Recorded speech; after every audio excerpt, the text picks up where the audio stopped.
It's time to kick ass and chew bubble gum. And I'm all out of gum. I'm not terribly surprised that this was the Archgun of choice for you, because it was also the Archgun of choice for me. The Grattler has always been a major source of enjoyment for me, so I cannot wait to put on some arcanes and give it a proper shot. We're gonna be using the Kuva variant of the Grattler, which you can only get from a lich, so we are gonna have to go stab one, and I actually have a very nice one with a valence bonus of 57% bonus heat. Now, just in case you're not familiar with the Grattler, it's a quad-barrel grenade launcher that does primarily blast with the explosion and a little bit of puncture with a direct hit. Yes, it fires the grenades so hard they will puncture into you and then explode inside. Not really, that's just my headcanon, but it makes it seem much cooler. And other than that, it sports a very solid 27% crit and status chance with a slightly above average 2.1 times crit multiplier. This is actually one of my nicest adversary weapons. It has almost max heat. This is gonna be fun. I've mentioned this in the previous video, but most of these Archgun builds are gonna be pretty boring because they're all gonna run very similar stuff because there isn't much you can do with the mods. Like, you could run Cascadia Flare for a lot of damage, or maybe like, I don't know. Empowered might be interesting on some of them, but Enervate's just too damn good. There's definitely more you can do with the primaries, because you could run like Frostbite or Blight on some of them, or maybe even Merciless if you want the reload speed, but for the most part I think Crux Enervate is gonna be the go-to on 90% of the Archguns. Let's get some basic mods in here. I need to get primed dual rounds. I have a sneaking suspicion that Barrow might bring it, because he's due in a few hours. Where is he? Hallowed Bullets there. Crit Focus in my eyes is a top tier mod because like the stats it gives you are decent, but I absolutely love walking down hallways slowly and menacingly whilst aiming down sights. Not a big surprise here, we're gonna go Corrosive and Blast. I don't know if we're gonna double down on Blast, because we already have Blast. We get a decent amount of status this way. I don't know. Yeah, the ratio isn't great, so we'll probably double down on Blast. I don't want to do it because I would love to have Corrosive Blast and Heat. Not as crazy as the Larkspur. It feels weird with the new recoil changes. I kinda miss the screen check. I think it adds a lot to a gun like this. Let's see if this helps. It should, because we should mostly proc Blast instead of mostly Corrosive, which is what you want with a gun like this. Damage is definitely better. This is actually doing some solid damage. Like, we're testing against level 195. That's pretty high. Feels pretty anemic though. Harold should help a lot here. Okay, now that is more like it. I'm sorry, I just can't. This doesn't feel right at all. Where is the screen shake option? I need my screen shake. I can't fire the Grattler without screen shake. That's illegal.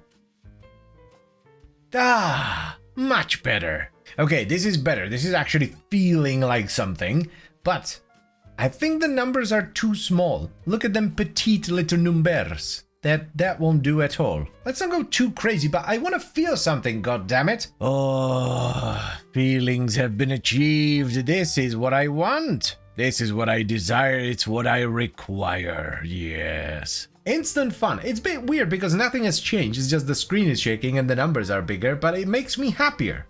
Like, oh, that right there, that made me very, very happy. If you ever played WoW in vanilla, you know what I'm talking about. Like the way the crits would fly out, especially on like Wind Fury crits. It was the best shit ever. They've at some point changed it and it completely ruined the feel of it. We might need dispensary on this one because it's just humanly impossible to not hold down the fire button at all times. I love this era of Warframe, man. It is so dumb in like the most fun way possible. Wait. This isn't the barbershop? Now that we don't need to worry about ammo, this is how the Grattler was meant to be used. Oh my god, it's so violent. I love it.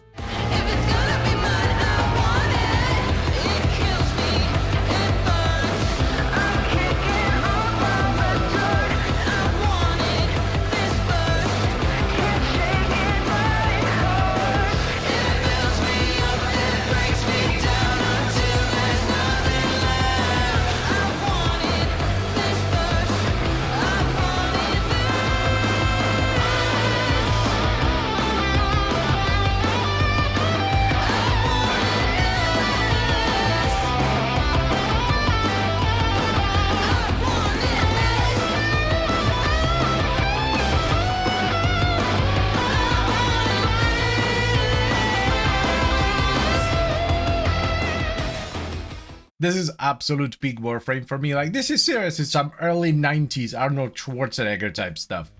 I guess Harold could be my Danny DeVito. Oh, well, I guess it's good I'm too angry to die. I could do this all day. Like, just put on some BFG Division, maybe some Sabaton. Oh, The Call. The Call from 1999. Yeah. If you're gonna use this, please, for the love of God, turn on screen shake. And make your numbers at least reasonably big. It's so much more fun this way. How stupid are you, Melise? Like, I'm over here removing entire cardinal directions at a time, and you decide to jump me. Sit. Sit down, you absolute fool. Well then, here's the final build for the Kuva Grattler, and it's basically the same build you're gonna run on all the Archguns, for the most part. We have charge bullets and contamination casing for corrosive and status, dual rounds for multi-shot, hallowed bullets for crit damage, primed rubido lined barrel for base damage, magma chamber and hypothermic shell for blast and status, and then we went with automatic trigger for fire rate. As far as arcanes go, we went for the standard busted combination of crux and enervate, so we get free status, bunch of ammo efficiency, and free orange crits. I did use Arcane Avenger to help with the low end of crit with enervate, however, Kuva Grattler actually has decent crit chance, so it's very much not necessary. What is necessary, especially if you go the fire rate route, is dispensary. You need dispensary, otherwise you're gonna run out of ammo within the first 2 minutes. Now, a solid priming pet is going to help you with the biggest beefiest dudes. He won't help with the smaller guys because you're gonna be AoEing everything down like an absolute madman, so your pet won't really have time to prime them. But it can definitely help if a bigger guy shows up, especially if your pet is priming Vital and Heat. This was extremely satisfying in the end. I think so far, out of the 3 Archguns that we've tried, this was the most fun. But it does require dispensary, especially if you go the crazy fire rate route, which I would highly recommend. But you absolutely have to turn on the old screen shake and make your damage numbers at least somewhat big, because the visual aspect of this adds a tremendous amount of feel to the weapon. But yeah, I would absolutely recommend you give this a shot. It is incredibly fun. Some of the most fun I've had in Warframe in the last few years. And as always guys, I thank you very much for watching and I hope you have enjoyed the video. Then I would also like to extend a special thank you to all the channel members. Thank you very much guys, I really appreciate your support, it means a lot to me. And I'll see you next time, bye bye.